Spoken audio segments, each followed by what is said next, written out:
alongside all of you who are basically working to save lives. Every single death by a gun in Michigan, in America, in the world is 100% preventable. That means that we have the power to stop all of this death in all of our communities, no matter what community you live in, no matter what the shape and spirit of gun violence looks like, no matter whether it is a suicide or a homicide, they are all preventable. And this is based on a really fundamental truth that in addition to the rights that God gave all of us, the life, liberty, and pursuit of happiness that are inherent in our rights as Americans, we also have the right just not to be scared all the time. And I think about this a lot, me and the governor, when we're talking to constituents across the state of Michigan. A woman named Brenda from Saline, Michigan, who I had a chance to have a conversation with, told me about how she worries about how herself and her two young children just straight up don't deserve to be afraid. Like, why should they be afraid of random acts of gun violence, of getting caught up in the crossfires of retaliation, especially when schools and communities are supposed to be joyful, welcoming, nurturing places that are foundations for your community, your participation in society?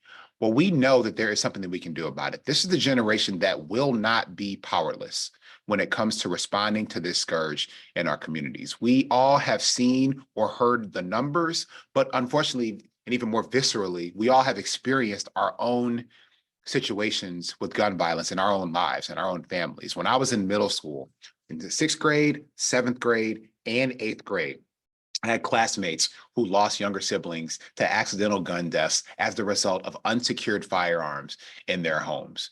I have seen people die on the streets that I lived in, people I played basketball with growing up as a young man.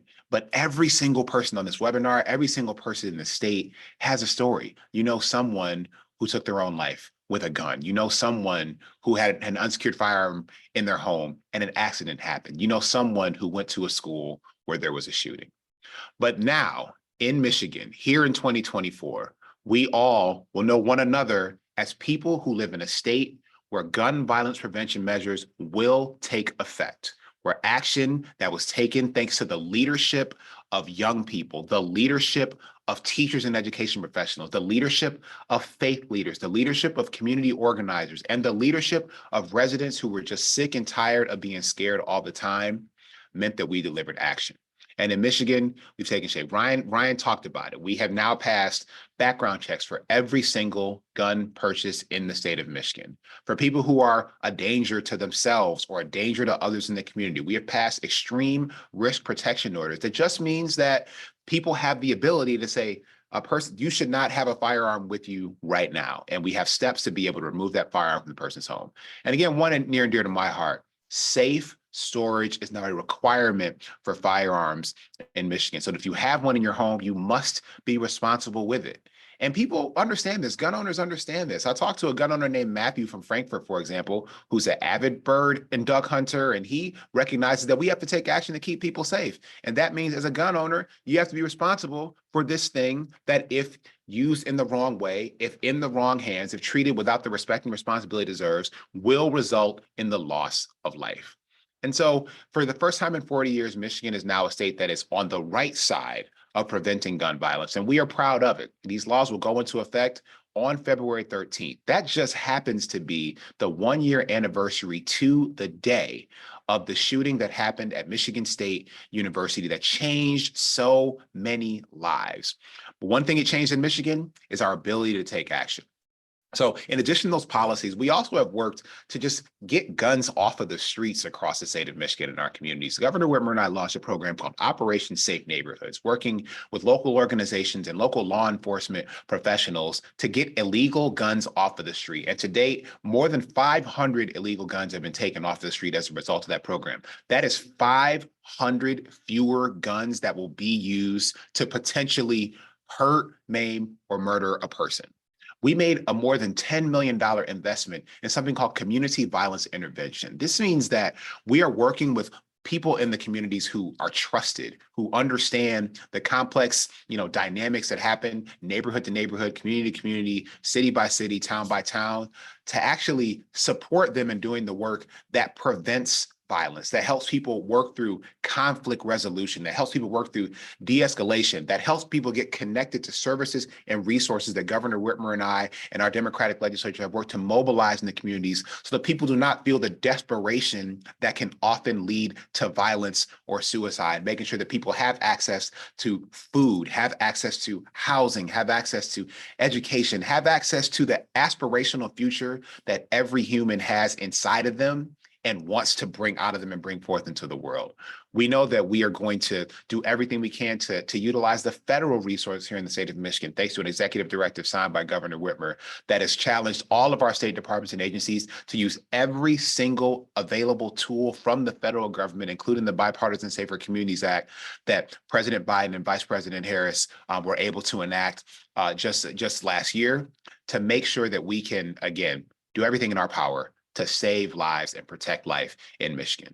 So we are going to go forward. Now, there is an African proverb that says that nothing changes unless something changes.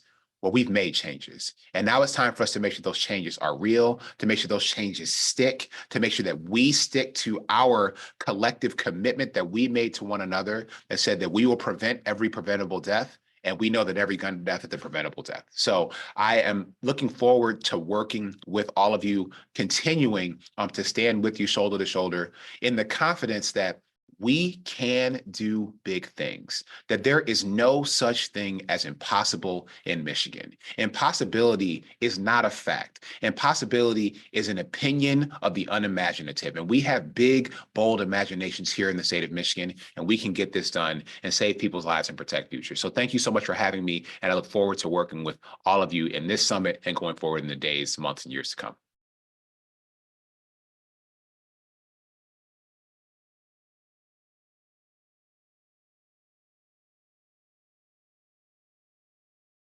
Thank you very, very much, Lieutenant Governor. I'm a preacher by trade, and you have some beautiful, inspiring thoughts. My name is Bonnie Perry, and I serve as the Bishop of the Episcopal Diocese of Michigan, and I am one of the folks who's on the steering committee for End Gun Violence Michigan. And I want to turn our attention to our panel. We have the very Reverend Barry Randolph, otherwise known as Pastor Barry. He serves an Episcopal church in Island View in Detroit. And Pastor Barry, you have been organizing in your neighborhood and marching on this issue for more than 15 years. Tell us a little bit about Silence the Violence and the sort of impact that this new legislation is going to have in your community. You're muted, Barry. Now we know it's an official Zoom call. Any minute now, we're going to have a cat walk through, and then it'll be absolutely legit. There you go, friend. Thank you so much, Bishop. Thank you, Lieutenant Governor. So we've been doing Silence the Violence for over 15 years. Silence the Violence honors the innocent victims of gun violence, and it brings together people who are working to eradicate it. We started it in 2008 when we had 3 unfortunate incidents of gun violence where 3 innocent victims of our neighborhood were murdered because of guns. We decided that we were not just going to sit back and allow them to be statistics. We were going to do something about it. So we created the Silence the Violence event. And at that event, we honor the innocent victims of gun violence with a march, but we bring together local government, law enforcement, community leaders, and activists working to eradicate it. So that's what we've been doing for the past 15 years. And we're so grateful because last year we had over 8 community gatherings, Silence the Violence events in the state of Michigan. And we gathered everybody and we wanted to do something. So everybody was saying, hey, what can we do? So we decided to fight for this legislation. That's what we decided to do. We fought for this legislation, and we can now come back and say we did it. We have something to celebrate, not just commemorate. We try to give people hope, but we know that hope without action is dead. So we have to actually work towards making this happen. So we want to thank you, Lieutenant Governor Garlin Gilchrist. We want to thank our Governor, Gretchen Whitmer, for actually putting gun violence at the top of the priorities in the state of Michigan. We just have to say thank you. For years, many of us, we just felt like we were beating our heads against the wall and nobody cared. But we can honestly and truly say that you all care about our families and all of these children we're losing to gun violence in Michigan. So, Pastor Barry, what's the plan for this year? Because we need to keep on taking action. So what do you got? Bishop, you are absolutely positively right. We got to continue to take action. So we're asking everybody in every city in the state of Michigan to do a Silence the Violence event this year. We're asking people to come together, and it don't have to be what we do in Detroit, which is a community march. It could be a teaching, it could be a town hall, it could be planting a tree, whatever it is that you want to do. We're asking everybody to be able to do that. We want to have educators who can go into the communities, to the neighborhoods, and to the schools and teach people about these laws. It's so vitally important that we get this message out. We're also asking leaders on this call to do Silence the Violence events in your community. Please help us by doing Silence the Violence events in your communities. We want to get 200 activists out into the community, educators who can go and teach people about this. We will have more information about this. We will put this in the information for the conference. Thank you so much, Bishop. All right. Thank you, Pastor Barry. Lieutenant Governor, what are you thinking? Pastor Barry, brother, I appreciate you so much. I'm always moved and inspired by the leadership that you show on the east side of Detroit. I'm an east sider, so that always hits home, especially for me. I have had the privilege of being able to participate in a couple of the Silence to Violence events that happen at Church of the Messiah, and they are important because they help people find community, find healing, and find inspiration about how to move forward, and to help people find a way to move forward that makes sense for them. Not everyone has to play the same role, but everyone has to play a role. You know, not everyone can do everything, but everyone can do something. And I think these Silence of Violence events really represent that. I think that something that really comes to mind for me is just Pastor Barry talked about being moved to this in part by the young people dying of gun violence. And I just do want to talk about a couple of things on that. So one is we know that these laws, when enacted, will save lives. All of the research supports that. And especially on the having the requirement of safe storage, we've seen studies that show that would prevent at least a third of the gun deaths of children. And when you think about the fact that almost half of the gun deaths that happen with children are accidental shootings due to unsecured firearms, and 71% of those occur in a home.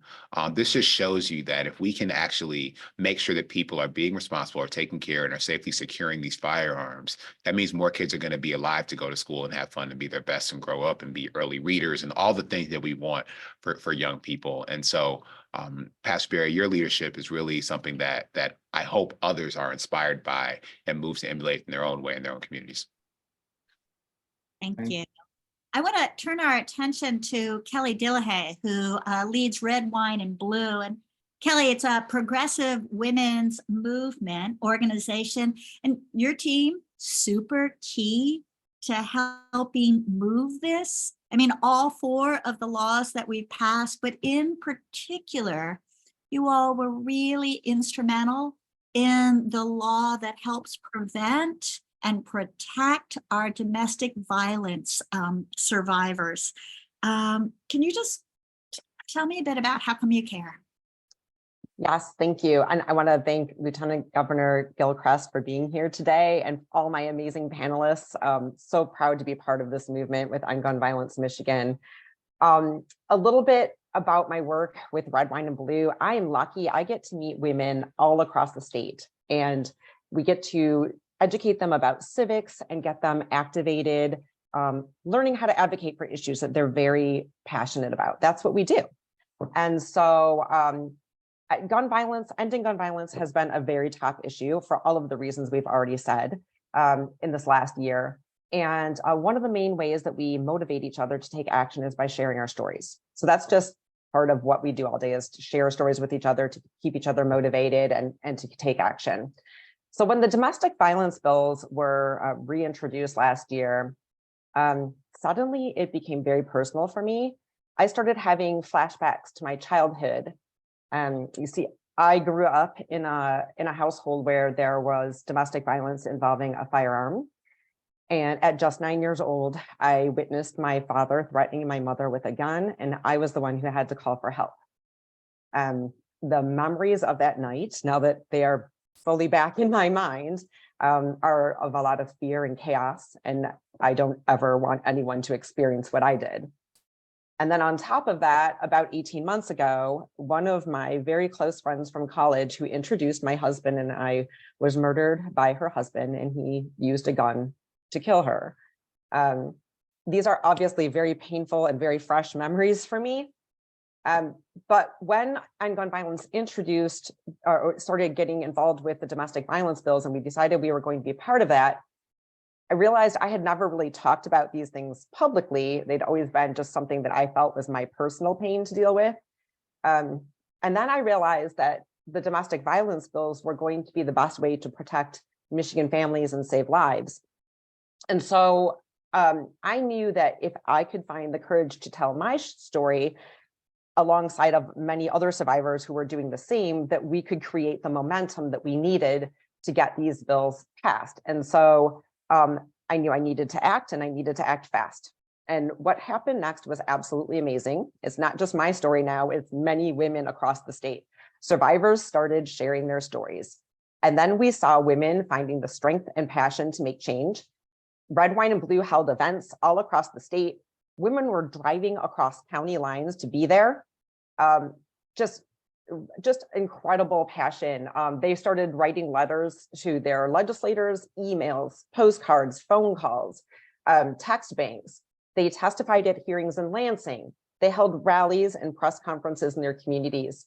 They called their friends, families, and neighbors and asked them to take part. And I think what really helped push the domestic violence bills over the finish line was that there was a couple of legislators who had not publicly stated their support of the bills, and some Red, Wine, and Blue members showed up at their coffee mornings and said, we need you to do this face to face. They had the courage to do it in person and said, we need you to vote for this. This is going to save lives. And they told their stories. And so I share all of that because I learned a lot from this process. Not only, I mean, I think the main thing that doesn't get talked about is that about 35% of women in Michigan are survivors of domestic violence. And we are not okay with that statistic. It's just not acceptable. And so women shouldn't have to turn their pain into power like I had to, and like many other survivors did, but we will do it if it's time to make change. And that's what I learned from this. Women are willing to share their stories, to support their sisters, to take action. And when we work together, we can make change for Michigan, for our communities, for our schools, for our children, and we will do it. And I can't wait to see what we do next. Pain into power, pain into power and change. Lieutenant Governor. Kelly, thank you so much. And I'm glad we're talking about the package of legislation on preventing people who have records of domestic violence from having firearms. We want to talk about that on its own, because you talked about that stat of 35%. I think that's an underreported stat of women who experience domestic violence here in the state of Michigan. What we also know is I think that it's like, if there is a firearm in the home, the woman experience that is like 9 times more likely to be killed with that firearm. This is one of the leading causes of deaths for women who are going through domestic violence. And so not only do we need to hold these domestic abusers accountable, we also need to make sure they don't have weapons to be able to exact the ultimate harm on their partners. And so this was really, really important to us to make sure that we also took an explicit and expressly clear stand on this issue. And that is the result of a movement. Like I spent 5 years of my career working directly as a community organizer. And what I learned in that effort is that it is stories that ultimately move people. Nothing in human history has changed except for it started with a conversation. And that conversation involves one person telling the other person a story. And so the courage and the commitment, the willingness, the strength, the support that people have received when they have been willing to step out on faith in what can feel like the loneliest moment ever, when you're sharing a story that you've never shared before. The fact that that has driven the state of Michigan to action, others tell their stories. I don't think there's any turning back. And I don't want there to be. I want people to know that their stories will move mountains in Michigan. And so, Kelly, your example, an example of not only just the folks who are part of Red, Wine, and Blue explicitly, but for all the partners that y'all worked with to help us get this done across the finish line. There's still more work to do. There's still, I know more legislative action that can be taken in all these areas. But I hope that people gain confidence by knowing that we were able to get this done last year. The goal of organizing ultimately is to get wins and raise expectations, to say, good, we got this, we've gone through the process, we know how it works, now let's see what else we can do to make our community better. I think this has been an amazing example of that. Thank you. Let's go to Maya Manuel. Maya, you're a student leader from Michigan State University, and you came into that position of leadership after the absolutely horrific shootings at MSU, and I'm so sorry. And but when all of the young people were there at the state capitol after the shootings, it was just this sea of green and white.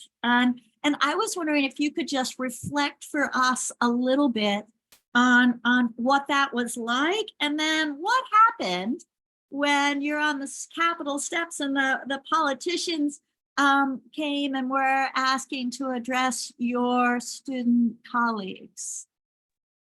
Hi, guys.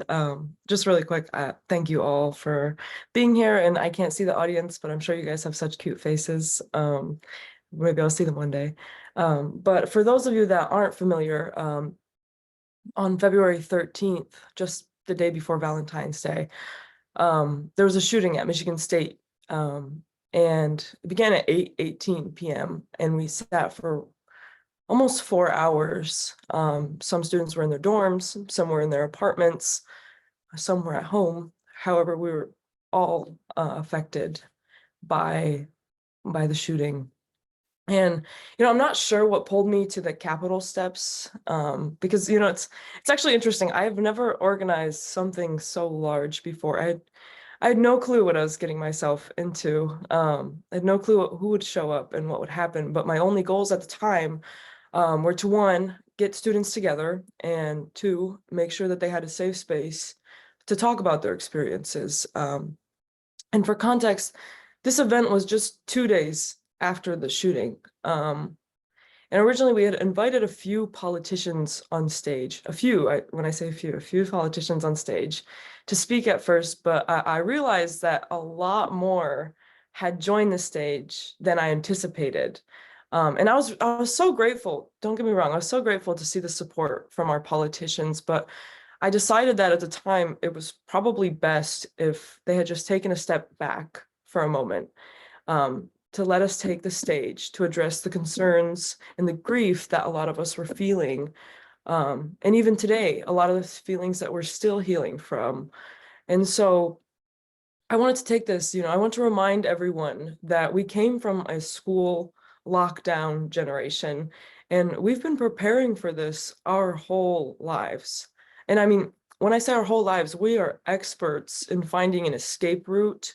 And unfortunately, I and so many other students are now experts in the prevention of our own reality. It is unfortunate that, at 20 years old, at the time, I'm 21 now, wow, just less than a year ago, I'd already begun thinking about writing my will. And that's not something a 20-year-old should do, and let alone a 5-year-old or a 10-year-old. I did this because I wanted to give politicians a chance to hear us and to finally feel the urgency face to face, because it was cold. None of us wanted to do this. We weren't supposed to be here. So, you know, I asked them to step off the stage very kindly, and they did. They stepped off the stage and they sat down on the ground in 20 to 30 degree weather. We have our politicians just sitting on the floor in front of us. And I wanted to use it as a reminder, you know, that politicians are voted in, you know, they are here as a public service. And this is a job that they should take with grace, but also seriousness, urgency. And, you know, I can thank you, Lieutenant, because you and Governor Whitmer have done so much to make sure that us students were comfortable after the shooting and made sure that, you know, we were listened to, heard. I was able to meet with Governor and we had lunch together with some students. And it was more important than you guys could understand at the time. But you know, the position that you're in, it's amazing because you're the reason that our work is so meaningful. And I hope that message that we shared with you was heard.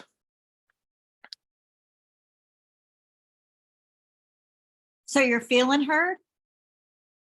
You know, I'm very grateful that our political leaders took quick action after the shooting.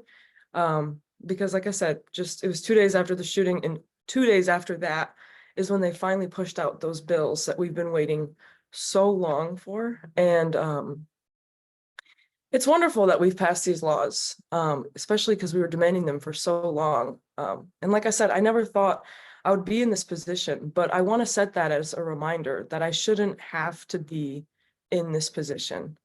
And I'm doing what I'm doing, and I'm here doing what I do because I don't want another 20-year-old or another 5-year-old to have to worry about this and to have to deal with this, because I want and hopes that we can give them a fair life. And a fair life is a free life. And so when you ask the question if I feel heard, I did feel heard, and it feels powerful to be heard. But I hope that we were listened to with an ear full of passion, with the position that so many of our politicians are lucky to hold. So it's bittersweet. But on the other hand, like I said, none of this should have happened in the first place, and none of us should be here at this conference. And I only wish that for the future generations, the only stress that they have is stressing about a breakup with their boyfriend or girlfriend or homework and finals, and just worrying about, you know, what am I going to eat for dinner tonight? And, you know, in some cases, am I going to have dino nuggies tonight, or are we going to have mashed potatoes, you know? I wish that I hope that we could finally provide a safe place, a safe space for those who hold the future in in their hands. But as you guys tell me that I hold the future in my hands, I want you to remember that you're still here. You are still capable. You know, I'm only 21, but I'm really tired already, you know? And I wish for the future generations that the only thing that they worry about when going home is to see their mama, or, you know, to celebrate Valentine's Day with the person they love. Because we've been living like this for our whole life. And we'll keep fighting, but we do need you guys to step up with us. And, you know, Lieutenant, you know, we need you to keep fighting for our lives. Thank you, guys. Sorry for the tears. Hey, Maya, thank you so much for being you. And I think in everything that you shared and your experience and what you and the other leaders who organized that event did, what it reminded me of the moment is that elected leaders ultimately only do what they're forced to do. As any executive offices that the governor I hold, we literally cannot make a law unless it gets sent to us. And so that is to me, it is a recognition that movements make changes. And your willingness to step up and step in a way that you, like you said, you're had never done that before. you don't have to have done it before to do it now. And I think your commitment, your generosity to being willing to create space and opportunity for students to be centered, is part of why this difference has been made in Michigan. And I have every confidence that you will make sure that we keep doing the right thing. I have every confidence in that. I have every confidence that the people who have worked with you will remain committed to making sure that the right thing happens. And that if for whatever reason we get off track or off kilter, that y'all will recenter us and do it with love. Because, I think because you love that future that you want for everybody so much that you're going to make sure that we're centered on it. So thank you for your generosity, your leadership, your vulnerability, and ultimately how you're going to lead us going forward. Maya. These laws, that when they were proposed, the support for them in the voting public, 70%, 80%, 90% of folks, including gun owners, were supportive of them. It took us 40 years. For the panel here, what changed? What changed, friends? What do you think? I think that one big thing is that we had legislators who were willing to listen when the time finally came to make a decision. And so I think that's important, regardless of political party that anyone supports. We need to elect people who support ending gun violence in our communities. So that's an important part, is to make sure that we have partners who are fighting for us in Lansing, who share our values, and our values are this needs to stop. So yeah. I think that's an important part, and this is an election year, so we need to think about that. Yeah. I think elections have consequences. Lieutenant Governor, what's your take on this? Preventable deaths are policy failures, period. And so I think this movement of people that has been pressing for so long, I'm going back to something Maya said. People shouldn't have to die for policy to change. People shouldn't have to get hurt for policy to change. And I think it does reflect that we've had leaders for too long who accepted people dying. And that's wrong. I think certainly since the governor and I have been in office, we have tried to walk that walk of, like, if there is something that we can do to keep people alive, whether it is preventing people from dying from gun violence, whether it's dealing with maternal mortality rate disparities by race, COVID-19 mortality rate disparities by race, the fact that people are dying as a result of being poor, and we think we can do something about that. And so we're going to feed kids at school and get everybody and get folks access to more money back in their pockets, whatever it is. I know we're not going to accept that, and we don't have to. And I think this movement has just gotten more powerful, and more people have joined in and recognizes that, yeah, Bishop, nothing we did was unpopular. You will win an argument with anybody about this. You know what I'm saying? It's not so if it's but this movement has been one to get across the finish line on these policies, at least, to go from popularity to implementation. And so I hope we can find new opportunities to do that. Well, and that I think that's the question then, right? Now, because we've got them and we take a lap about that, but now we've got to implement that, right? And so love to hear from you, Lieutenant Governor, and from other folks. What do you think? What are we going to need to do to make these laws, to get these laws implemented, and then the lives get saved? I think folks, I want everyone to make sure they're paying attention as the implementation begins. We certainly, as administration, we've been preparing for this since the laws were signed, and our state departments and agencies have been. They go into effect on February 13th. And, with the implementation of any policy or program, there are always things that happen that we did not anticipate when these things get into real life. And so everyone who's been paying attention to make sure that these laws were passed by legislature, that they were signed into law by the governor, now I want you to make sure that the right things are happening with them, that if there are loopholes that are identified or experienced, that you raise them to us so we can fix them, whether it needs to be fixed legislatively, whether it needs to be fixed, through executive action. We need all eyes on this, all hands on deck, to make sure that things are happening in the right way. So that's going to be as much of a movement effort, as much of a team effort as getting the laws done in the first place was. Yeah, and I'm thinking from my perspective, from a faith perspective, that our communities of faith to become a place in your community where you are a center of gun violence prevention, much like Pastor Barry's been doing at Church of Messiah for more than a decade, but that in all these other places, like, we can become a center that is really helping citizens to know what's going on and to know how they can help elected officials understand our desire to see clear, quick implementation. And that it's not being political, friends. That is being faithful. It is saving lives. And that is something I'm longing for in the congregations in the Episcopal Diocese of Michigan.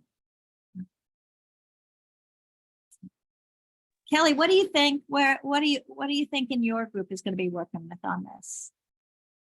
I mean, I think a big piece of this, and I think Ryan and Pastor Barry talked about the education piece. So I think we're going to be taking a big role this year in making sure that our members, and when they speak to their family and friends about gun violence prevention, that they understand that what the new laws are. If they need access to gun locks, where can they get those? If they need access to an extreme risk protection order, how can they get those? So it's really going to be a lot of education and then continued advocacy, because like you just said, if we see that something isn't being implemented in our community, and we are the ones who need to speak up. That's where the power is. Things get done when we speak up. So if we see that something isn't being implemented, that's going to be another piece. We'll continue our advocacy this year with women across the state. And I'm sure that other organizations that are part of this amazing coalition of End Gun Violence Michigan will also be doing that work. Yeah, my hunch is any of our folks in our communities everywhere. And I'm gonna put in a ploy for all of our young people. Here we are. It's not about the future. It's about the now, and getting this done and enabling people to understand how pressing it is. Lieutenant Governor, do you want to close us out, friend? What do you got? Thank you, Bishop, Kelly, Pastor Barry, all of our participants, Ryan, for helping play this coordinating role. I think the purpose of today's conversation was about taking a breath, taking a moment now, and preparing for the action that needs to be taken in 2024. There's action that needs to make sure that once these laws go into effect and the implementation gets out into the community, that it does what it's intended to do in terms of saving lives. It also is an opportunity for there to be conversations in the community, frankly, about who was there to save lives and who wasn't this year, and having honest, real conversations about that. This is an opportunity for us to prepare to challenge those who are comfortable with people dying preventable deaths in the state of Michigan. I am not comfortable with that. Governor Whitmer is not comfortable with that. But the people who work to pass and enact this legislation are not comfortable with that. But that means on the flip side, there was somebody who was. There are people who were. And so I think we have a responsibility to the people whose lives that we want to protect, to the futures that we want to see come to fruition in the state of Michigan. We have a responsibility to make sure that this is implemented well, and that people who did not take action when they had the opportunity this time around are held accountable for that.